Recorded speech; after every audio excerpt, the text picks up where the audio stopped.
नमस्कार दोस्तों, मैं सुखदेव साहू।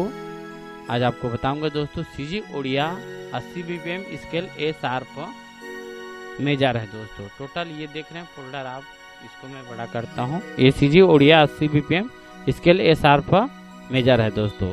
इसमें टोटल 1 से लेकर 19 फाइल है दोस्तों। वीडियो मैंने भी कंप्लीट चला के बताऊंगा आपको, और जो साथियों को लेना है वो अपना वीडियो के नीचे में नंबर है, वहाँ से कॉल करके ले सकते हो दोस्तों।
इस तरह के ये लूप था दोस्तों। ये लूप आपको जरूर पसंद आया होगा। ओके, थैंक्स है, नमस्कार दोस्तों।